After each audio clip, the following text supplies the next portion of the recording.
Hello, magandang umaga po sa lahat ng Pilipino. Ito po si Toto Bunyog Kausing, doktor at engineer. At ang akin lang pong isip papatuloy ngayon ay patungkol pa rin kay Erwin Tulfo. Pero bago na, ang ating pag-usapan po ay yung kanyang panluloko, bagong panluloko na ni-discover. Sabi niya wala daw siyang kasalanan na ginawa sa Pilipinas. Ito po, pruweba na may kasalanan siya. At bago ang lahat, ito po ulit, ang pinakamatabang, pinakatotoo na vlogger ng Pilipinas, walang iba kundi si Engineer Dr. Toto Kausing. Okay? Ito ang ating pag-usapan sa ngayon. Habang tayo ay nag-aantay ng mga viewers, mag-deliver muna ako ng mga jokes ni Miriam Santiago. Alam mo naman kasi si Miriam Santiago, mga paborito ko yan sa isa mga senador, the one and the only kind na senator ng Pilipinas. May isang siya sabi niya sa kanyang mga hilarious pick-up lines, sabi niya. Check muna natin ang audio. Okay? Okay. So sabi niya, ang sabi ng mga beauty queen, alam mo maraming mga beauty queen, no? Sabi niya, kasi taga-UP siya, sa UP daw maraming mga beauty queen. So sinasabi niya, ang sabi ng mga beauty queen ay mga mayabang talaga itong beauty queen. Kaya nagsasabi lagi yan. Condolence nga pala sa mga patay na patay sa akin. Oh, yan. Tapos kung makipag-away pa sila, ay sinasabi kong ganito. Yung mga beauty queen, kung makipag-away, kung kasalanan man ang naging maganda, huwag kang mag-alala, ikaw ay walang kasalanan. Ayan, ang unang ano niya. So, Sam Daniel, magandang umaga po. Libo Sporty, magandang umaga po. Ay, Ma'am Elena Areno, kung okay lang sa'yo, gagawin ko mamaya yung para sa'yo. Pagkatapos itong live. Tapos sabi naman ni Miriam ulit, isa pa, kung inaaway ka dahil mataba ka, anong gagawin mo? Sabihin mo, tawagin mo ako mataba. Ano? Sabi mo, ano kung mataba ako? Ang ibig lang naman sabihin nito, may pambili ako ng pagkain lagi. O, yun. Isa pa, sabi naman ni Miriam, kung inaaway ka ng mataba, ito naman ang isasagot mo sa kanya. Buti pa ang dugo nadodonate, pero ang taba, hindi. Good morning, Peter James Untuhan. Okay, so medyo ang mag-summarize bago tayo magsimula sa topic ko, mag-summarize muna tayo sa mga nakaraan. Okay? Una, hindi, magbabati siguro muna ako. Magbabati muna siguro ako sa mga kababayan natin. Nais ko muna batiin yung mga Pilipino nandyan sa Japan. Ohayo gozaimasu. Good morning. Sa Germany, siguro hapon na ngayon dyan o gabi. Kung hapon, Guten Tag. Kung gabi na, Guten Abend. Tapos, sa Netherlands, ay kung hapon na, ay Guten Habon. Kung Guten Midag. Guten Midag. Kung gabi na, Guten Habon. Kung sa Pranses naman, ay kung hapon na, ay Bon Apres, midi. Kung gabi, Bonsoir. Tapos kung sa Italy, kung gabi na, ay Buona Serata. Pero kung hapon, Buon Pomeriggio. Ayan. Pagkatapos kung sa mga kababayan naman natin, no, diyan sa Maguindanao, Lanao, ay mapita, langon sa inyo. Batiin ko kayo. Assalamualaikum. Tapos, Bismillahirrahmanirrahim. Assalamualaikum warahmatullahi ta'ala wabarakatuh. Tapos sa mga tausog, na mga kaklase ko, mga kaklase at mga kabats ko sa Mindanao State University, mga tausog. Marayaw na may naat, Marayaw may naat. Sa mga Surigao naman, Maradyaw Ngaga. Sa mga Bicolano, kung saan nagsimula ang aming Bunyog Party, ay Maraynaga. Sa mga Katagalugan region, siyempre magandang umaga. Okay. Sa mga mga kababayan natin diyan sa norte, naimbag nga bigat. Sa mga sa Pangasinan, mga kamag-anak ko sa Pangasinan, no? Mga Pangasinense, mabigya kabuwasan. So mga Kapampangan, marami din akong kamag-anak sa Kapampangan. Maya-paabak. Mga Ibanag, mapya nga umanikaw. Sa mga Ibaloy, mapting jaagsapa. Sa mga Kankani, gawis ay wagkat. So, sa mga Itawis, napya nga mataruk. Okay, andyan lang muna tayo, no? Ano pang iba? So, sa mga Ilonggo, maayong aga sa inyong tanan.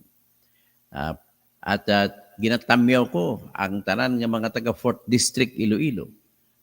Lalo na mga kamag-anak ko dyan sa Barutak tsaka sa Ahoy. Lalo dyan sa Pili, Ahoy. Sa Magurukuro, Ahoy. Sa Barangay Progreso, Ahoy. Okay, so magandang umaga po sa inyo lahat.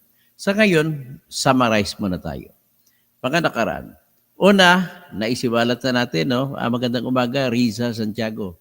Naisiwalat na natin na si Erwin Tulfo ay nahuli na gumamit ng US passport na nasa pangalan ni Rich Sylvester Tulfo. Okay? Yan ang una. Tapos, inamin niya na ito. Inamin niya po hindi sa kanyang programa sa live, kundi ang sinabi niya lang ito ay inamin niya sa kanyang mga papel na sinumiti at sinabit din niya sa Commission on Appointments yung sulat ng US Embassy na kung saan ay sinabihan siya na nirevoke na po ang kanyang kanyang passport. Hindi ang kanyang citizenship, ang passport. So kung nirevoke ng kanyang passport, hindi naman po ibig sabihin na natanggalan din siya ng citizenship. Kasi ang citizenship is a matter for the courts to determine. Hindi mo pwede tanggalan ng citizenship ang tao. Ang passport lang, pwede mo ikan tanggalin. Siyempre, harap-harapang ebidensya na nagsinungaling sa passport lang. Kasi ang tinatawag na citizenship, yung tinatawag ng mga abogado na judicial issue. So kapag judicial issue, ay tanging korte lamang makapagdesisyon. Kasi himay-himayin pa yan. Hindi naman ibig sabihin na nagkaroon ka ng panluloko o pandarambong sa iyong passport ay hindi ka na Amerikano. Next is, pagkatapos niyan, inamin niya rin na siya raw ay, hindi ko alam matawagan kung pag-amin ito, pagsisinungaling. Nagsinungaling siya, sabihin ko na lang, na TNT, tago siya sa Amerika ng 10 taon.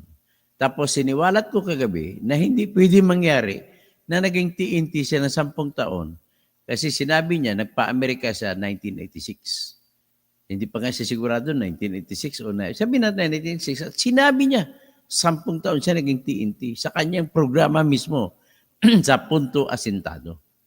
Okay? So, sa ganong pag-amin niya, pero ang problema nito, ito ay kontra din sa kanyang pag-amin sa Kongreso at saka mga interview noong 2006 at 2022 na kung saan sinabi niya ay naging sundalo siya.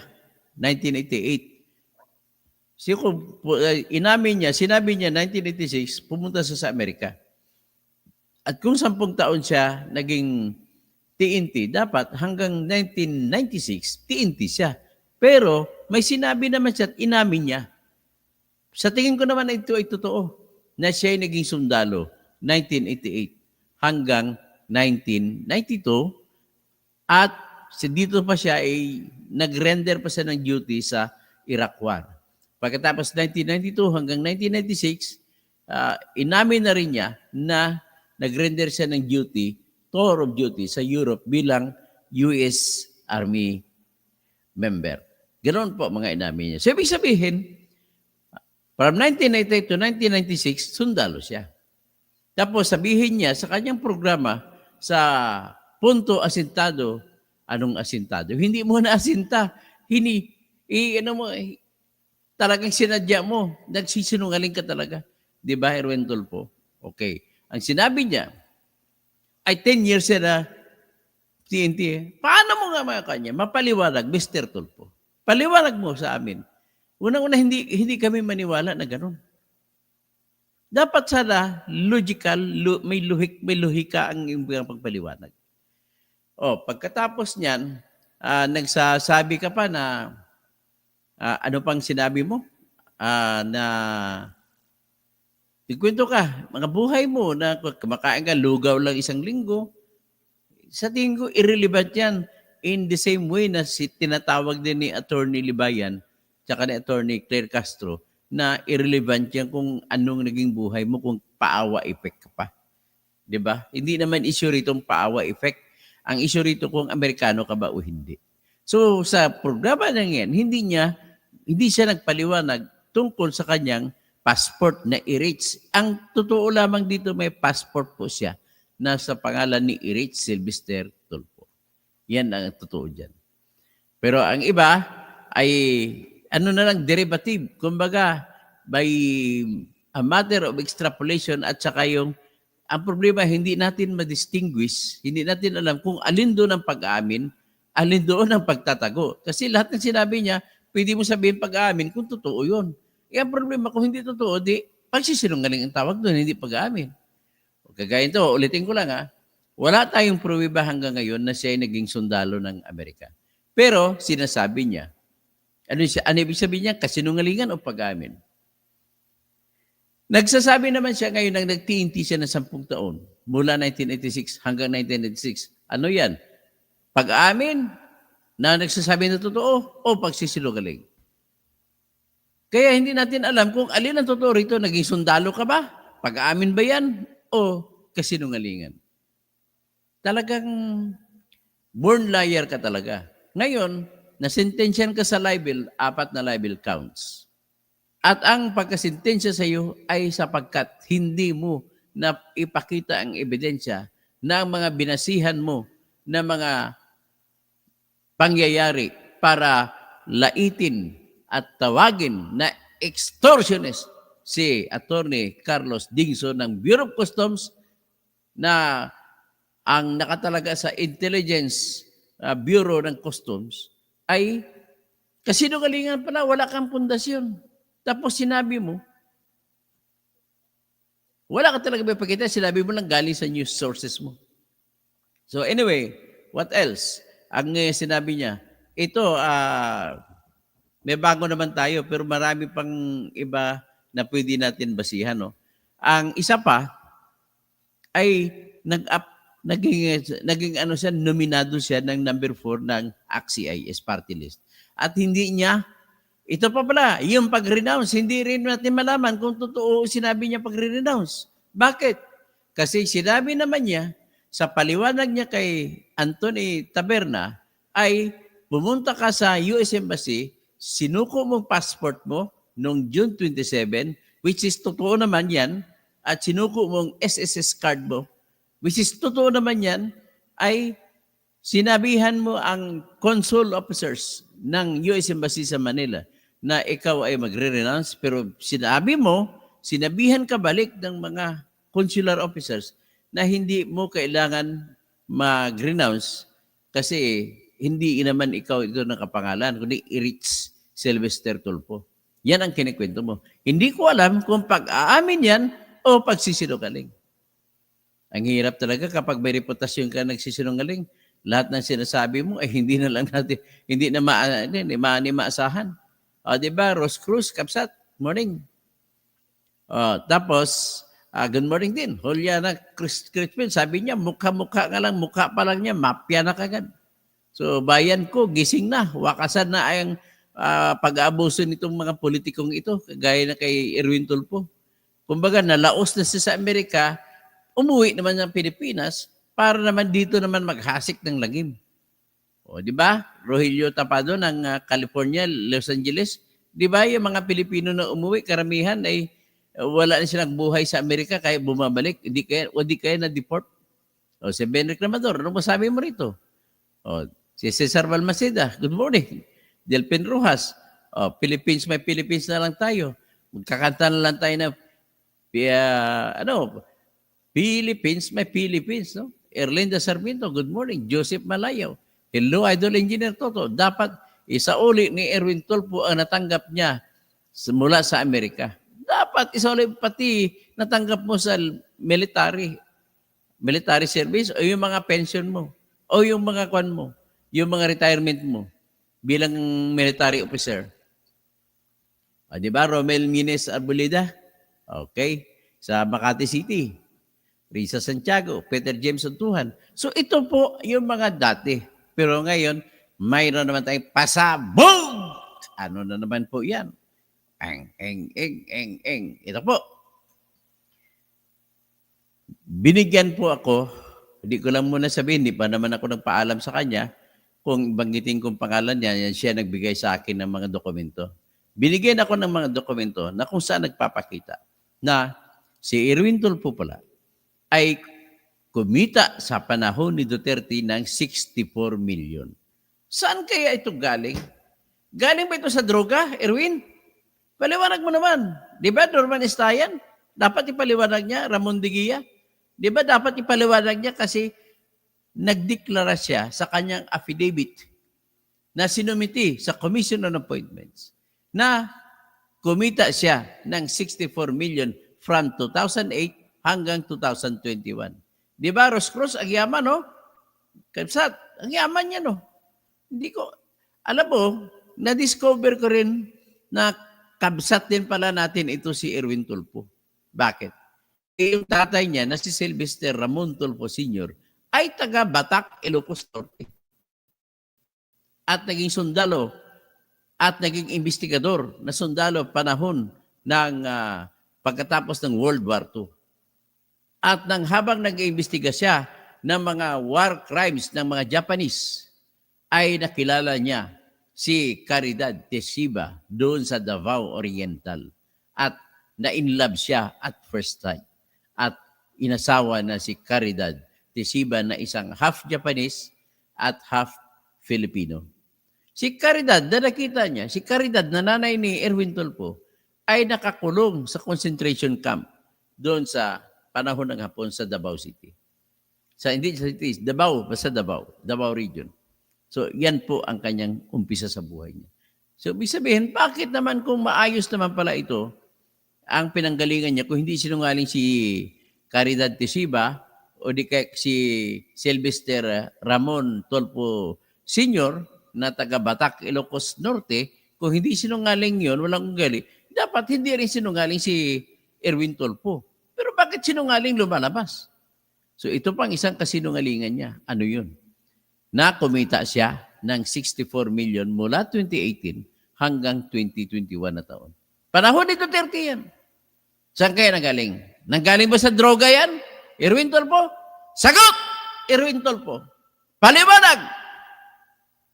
Tapos, ipaliwanag mo rin, paano ka nagkaroon ng passport sa pangalan ni Erich Sylvester Tulfo?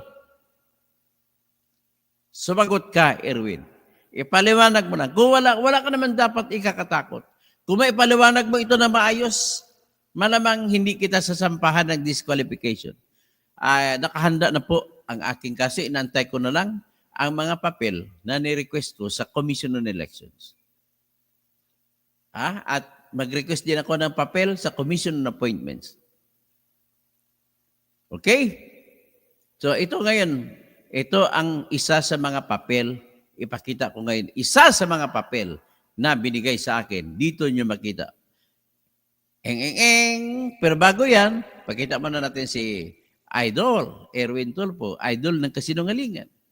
Yun. Ito yung ni-screenshot ko sa kanyang programa sa Punto Asintado. Asintado ng kasinungalingan. O sabi niya, nagpaliwanag siya rito na TNT daw siya sa Amerika sa loob ng 10 taon, mula 1996 hanggang 1996. Pero paano gawing totoo yan? Sa tanong ko nga kanina, Kung nasa talaan naman, sinabi naman niya na siya ay naging sundalo ng Amerika mula 1988 hanggang 1996. Paano mangyari yan? Alam ko si Capsatros Cruz at si Rogelio Tapado na sa Amerika kayo pare-pareho. Pwede ba mangyari itong sinasabi niya? Kahit sa Pilipinas, hindi mangyari yan eh. With more reason na hindi mangyari sa Amerika yan. Di ba? Norman Istayan. Di ba? Apolonio Cristobal, Noti Lianyo. Tama ba ako? Oh. Galing, ikaw, taga Los Angeles ka. Nate. Si Nate, ito, sundalo ito sa Amerika. So Nate, ano, ito, pwede ito? Kapareha mo pa ng sundalo si Erwin. Hindi ko alam kung totoo. Si Selena Carpio. Apolonio Cristobal. Oh, ano, sa tingin mo? Sa Canada ka namang Apolonio. Sa paano yan? Iba ba yung patakaran dyan sa Canada? Si Densable TV, aga mo namang manira. Manira? Hindi po manira yan. Katotohanan yan. Ang katotohanan, Densable TV, kailanman ay hindi mo matatawag na paninira. Totoo yan eh. Oh, ganon. Ganon, totoo talaga eh. Wala tayong magagawa eh. So, Liza Vega, magandang umaga. Tapos, W's daw. Kung sa English pa, kahina-hinala, W's, walang klaro. Si Helen Baguio, good morning po. Doc Engineer to. Senator Toto Kausing, ingat lagi. Si Irma din. Di ko alam bakit hindi ito nabalita sa TV. Ayan ang TV ninyo. Bakit? Ang tanong, bakit? Redentor Sarte, magandang umaga, paring Red. Si inaanak ko, naanak mo, kumusta? Ilan ang anak niya? Inaanak ko sa kasal. Basta makadakdak, sinungaling yung convicted yan. Bakit di pa nakulong hanggang ngayon? Kaya naghahasik pa yan ng mga lagim. Tama ka, Regine Ford, good morning. Bertud TV in Europe. Hoy, Coops, Densable TV, aga-aga nag-YouTube ka, magtrabaho ka, uy. So, si Black Spider, 05. Sampa mo. Katoto, sampa mo. Laki na kinita. 64 million kinita mo sa panahon ni Duterte. Saan ang galing yan? Sa drug lord? Protector ka rin pala, Mr. Tulpo, ng drug lords. Saan ang galing yan? Kay Michael Yang?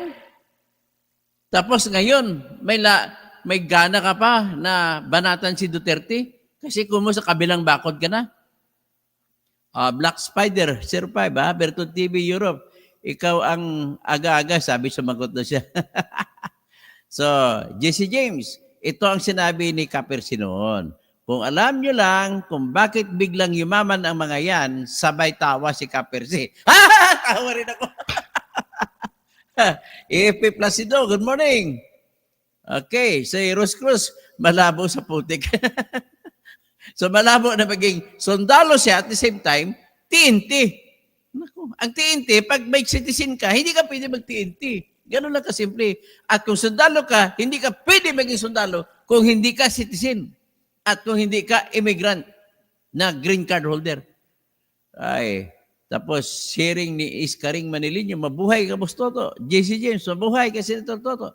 O yan, Arturo Suliva, naimbag nga bigat, Doc Toto, from Tarlac. Oh, naimbag nga bigat, dyan sa Ramos Tarlac. Alam mo na kung sino ka. Sa kapatid ni Kahuben, sa Ben Reclamador. Alam mo sa Ramos Tarlac, hindi mo kalimutan yan. Diyan po ang isa sa pag-practice ko bilang civil engineer.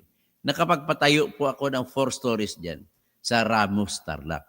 Bumibili pa ako ng materyales para ipatayo doon sa Paniki. Oh. Ganun yan. Kasi wala namang mabibilhan dito sa Bayba sa Hiruna. Oh. Si Arturo Soliva. Okay, Ben Reclamador. Baka iba na naman pangalan na ginamit sa RB.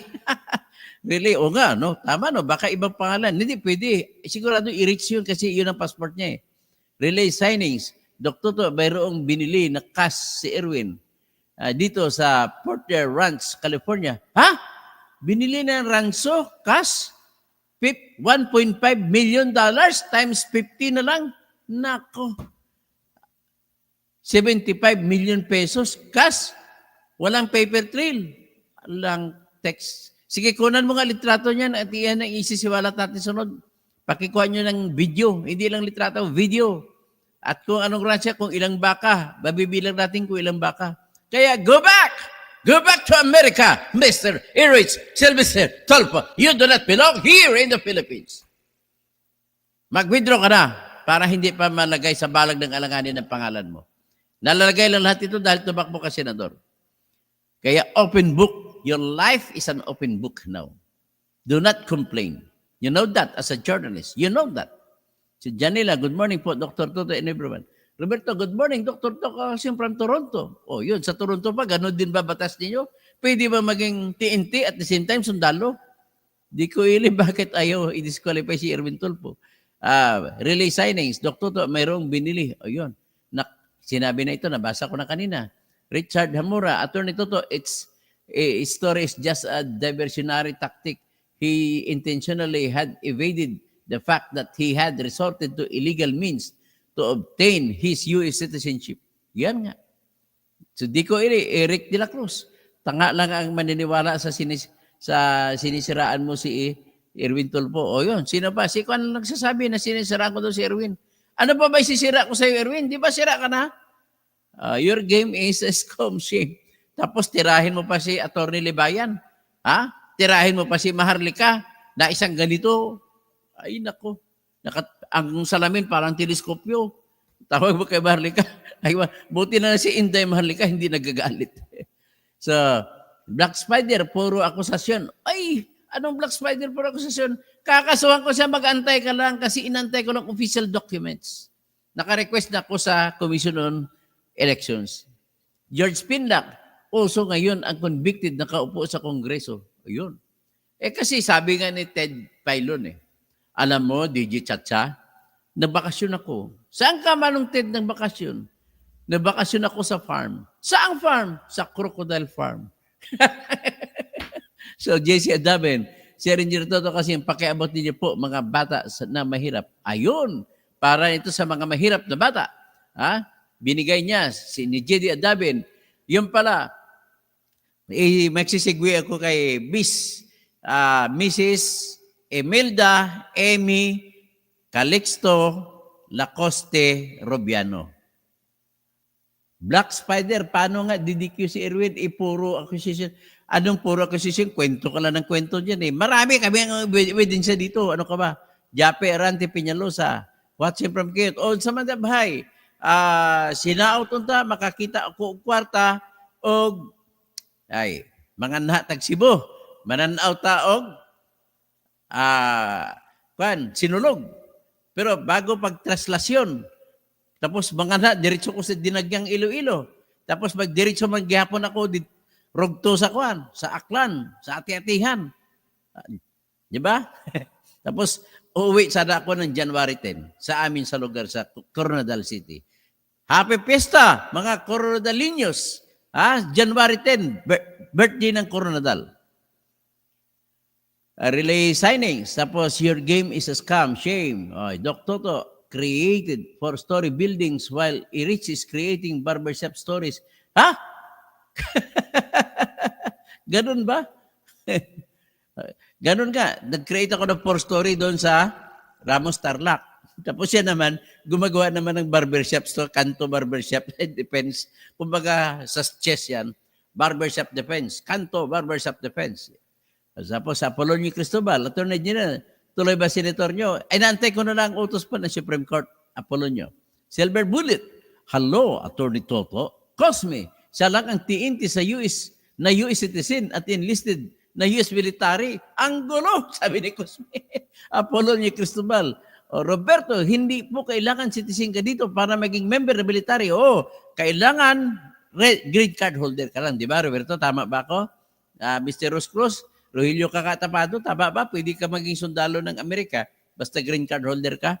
So Arturo Soriba, kababayan ko po si Sir Orlan Mauricio. Lumaban dito noon ng Vice Mayor pero natalo, binoto ko pa man. Ganun ba? Saan ba? Saan tumakbo si Orlan? Sa Malolos o sa Ramos? Kasi taga Ramos yung pamilya ng mga Mauricio Teresita Sampalaran, Roberto Ubasan, sana kayo na sa Senate. Si Arlene Paras, good morning po. Toto Crossing, always watching from Mexico, Pampanga. Bayap aabak, mga kabalin ko sa Mexico, Pampanga. Sam Daniel, Republika ng mga buwayang politiko, ang bansa natin. Sabi ni Ted Filon, I came from the crocodile farm. Your game is a scam, shame. The TNT brothers. Dato Iske is gamblang. Good morning. Mapia Mapita. Dato Iske gamblang. Diyan sa ating bayan, sa Barm, ang pinakaunang bayan na nagbigay ng batas na bawal ang magkakamag-anak na tumakbo ng sabay-sabay. Yan ang Bangsamoro Electoral Code. Pinagmamayabang ko yan. Ross Cruz, yes. Arturo Soliva, ito na ang ebidensya. Spider, ito na ang ebidensya. Tingnan mo. Ito po ay official document. Tang! Yan ang official document. Sir, official document po yan, ha? Yan po ay dokumento galing sa Commission on Appointments. Ang nagsabi dito, ang problema ko lang hindi nyo mabasa na maayos, na babasahin ko na lang. Ang ibig sabihin lamang po niyan, sir, ay, diyan makita mo investigation report yan. May opposition at saka may income and net worth findings sa ilalim. Basahin ko. Subject, Erwin Tulfo's net worth increased from 160,423,685 pesos in December 2018 to 224,591,642 pesos in December 2021. Or a net increase of 64,167,957 pesos. Ano yan? Paliwanag mo yan, Erwin, paano ka kumita niyan? Hindi ba galing sa ano yan? Hindi ba galing sa droga yan? Hindi ba galing kay Michael Yang yan? Hindi ba galing kay David Tan? David Bangayan Tan na smuggler ng bigas sa customs? Saan ang galing yan? Hindi ba nanggaling kay Alan C. yan? Paliwanag mo. Imposible naman na isang journalist, naging journalist din ako. Alam ko ang kita ng journalist. Sa totoo lang, nung ako'y editor ng journal, isa ako sa pinakamataas na sweldo. 1990 pa lang, ang kinikita ko 50,000 a month. Kulang pa rin. 1990 yun, So, ngayon, kung 1990, ganun ang kinikita ko, hindi naman ako nakabili ng sakyan, maliban sa isa, nakabili ako ng jeep. Uso kasing jeep noon Ay, nako. Philippine Lacoste Country. Yun. Tama si Kabsat Ross Cruz. The Philippines Republic of Lacoste. Yan ang mangyari sa atin. Tapos sabi ni Year Games, wow, at TNT, having a 250 million pesos, sana all. Yun Yun, alam mo, Year Games is a scam.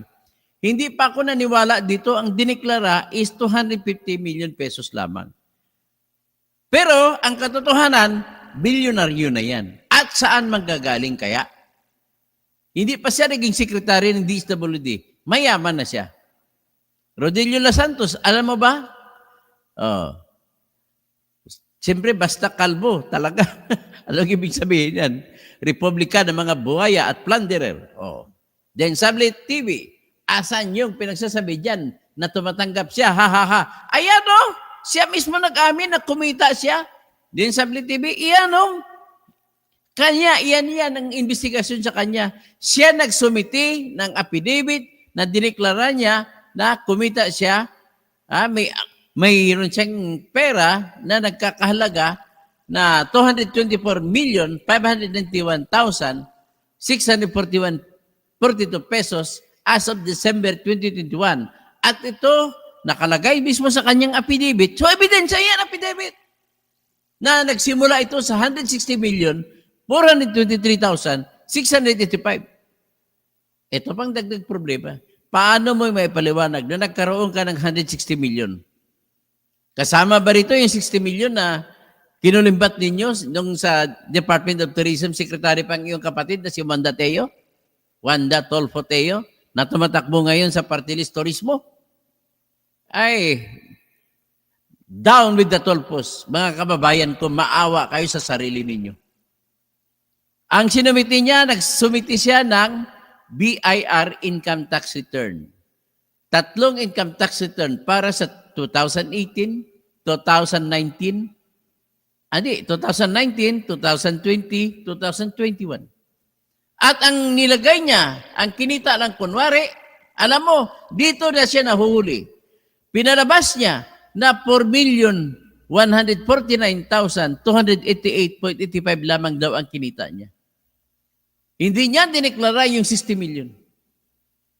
Sinungaling ka na? Ganito pa? Iboboto niyo ba yan pagka senador? Ha? Din sa TV? Oh, anong guilty by accusation? Documented yan din sa TV. Ha? Kung sino ka man, magpakilala ka din sa TV. Sino ka ba? Ikaw ba si Erwin Tulfo mismo? Bakit ikaw mismo nasagot na sagot? Magpakilala ka kung ikaw mismo si Erwin Tulfo. Golden Boy, Dr. Engineer Toto, di po ba? Investor yata doon kay Pantuliano. Ay, tama. Tama. Yan na ngayon ang ebidensya na siya ay kasama ni Hector Pantuliano. Yan ang kinita nila. Yan ang ebidensya. Sa sunod, yan ang tatalakay natin. Yung ebidensya kung bakit siya yumaman. Ha? Din sa Bliteli, anong palasis? Palasi kapag wala pong suportang ebidensya din sa TV. Ang dokumento pinapakita ko po din sa TV ay dokumento na galing mismo sa Commission on Appointments na isa sa mga dokumento na sinumiti laban kay Tulfo. Kasama dyan ang BIR. Kasama dyan ang kanyang affidavit. Siya mismo umamin din sa TV. Si Tulfo, Erwin Tulfo mismo umamin na ganun ang kinita niya. Diba? So galing kay Hector Pantuliano yan. Black Spider, yes, ibubuto ko sila. 100% ibubuto ko din. Di, ibuto mo na lahat ng magnanakaw. Yan ang problema sa kanan. Sabi nga ni Jose Rizal, kinatatakutan ko hindi ang banyaga, kundi ang kapwa ko Pilipino na mga mangmang at mga kurakot. Yun, kasama kayo doon sa mga kinatatakutan ni Rizal. Din sa TV at saka Black Spider. O, yan, pagtulungan nyo nga ako dito. Kayo na sumagot dito kay Densable TV at saka kay Black Spider 05. Sabi naman ni Jesse James, kung si Digging C ay maraming mga uto noon, mas mahalaga ang mga ito na kunwari malinis, makapagbura, great job, Senator Toto Cosing. Alakalain mo, bumurahin niya si Leni Robredo. Ha? Kaya pareha sila ni Ben Tulfo, minumura nila si Leni Robredo. Ang tawag naman ni Ben Tulfo kay Leni ay bubo, bubo, bubo, bubo. Bakit? Ano bang napag-aralan mo? Ano bang IQ mo, Mr. Ben Tulfo? Ano bang IQ mo, Mr.?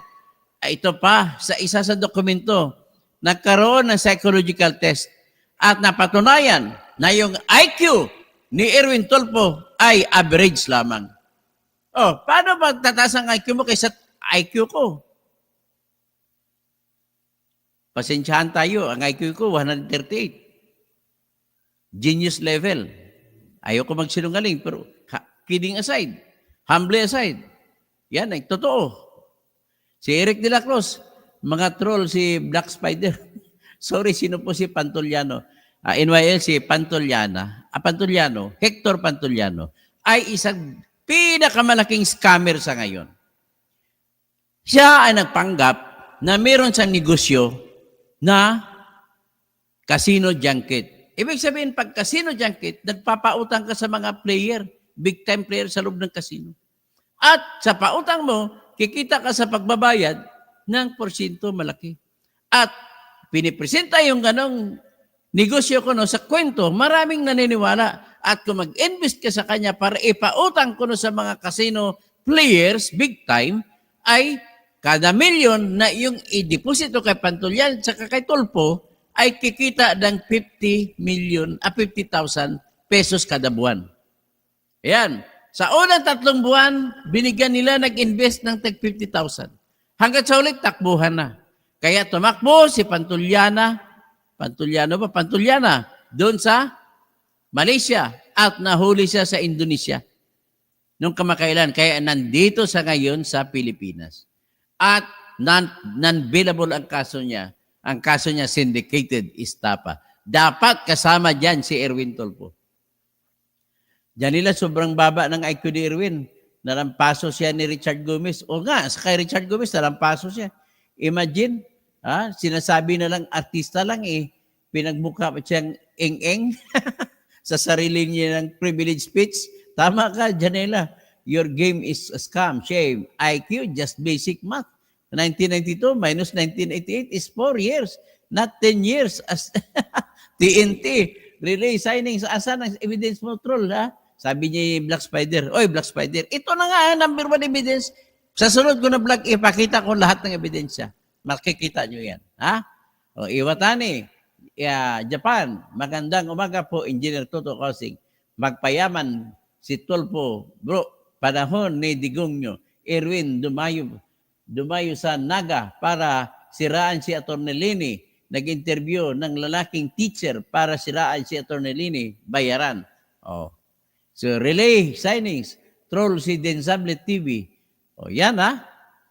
Sino pa? Si Jopet Sian Amorte. Pwede ba siya kasuhan ang US government dahil sa ginawa niya sa pagpik? Yes! Ang gagawin ko nga ngayon, ngayong araw, magpapadala ako ng communication sa grand jury sa Amerika. At magrereklamo ako, magbigay ko communication tungkol kay Erwin Tulfo. Kaysa naman kay Katuto, dating abogado na nangangarap sabi niya, maging senador, pero kumilik pa lang, laglag ni, Siyempre, ang ginagawa ni Kumilik, nilaglag niya ako, sinaglag ko ni Erwin Garcia, kasi Black Spider, tandaan mo yan. Tinira ko yung pagbibigay ng suhol, ng miro, kay Erwin Garcia. Parehong Erwin. Ano ba mga Erwin? Mga pinanganak na sinungaling? Tapos, Irma, bakit hindi na-interview si Garcia na taga-Comelec regarding sa issue na ito? Na-interview na po siya. Sabi niya, hindi kami pwede magsimula ng kasong yan, kundi mga citizen. Ito, pues, sa Lunes, pangako ko, isasampa ko na. Tulungan niyo ako, may nagbigay na sa akin ng budget. Kulang pang budget ko na mga panggastos. Kailangan ko pa, magbigyan niyo ako sa aking Mr. Spider-Man, kung gusto mo patunayan, Black Spider, bigyan mo ko ng pera pambayad sa certified true copies na nire-request ko. So, yan lang muna siguro tayo ngayon. At Lilit Lindo Aguilion, good job po, galing mo, Attorney Engineer Toto. Okay. So, yan pala nga, isa-isahin ko ito. Isa ito sa ebidensya na dadalhin ko sa disqualification case laban sa kanya. Diyan nila, dapat Dr. Toto, pasibak mo rin si George Erwin. Tama. Your game is scam shame. At least Dr. Toto is transparent in his COC. As we saw, he enumerated his cases. How about E-Reach? Wala. Tinago niyan. NA. Anong NA? Not applicable daw. GC James, darating talaga ang panahon na kapag masama ang nilakbay mo sa buhay mo, ay kalalabas at lalabas ang lahat.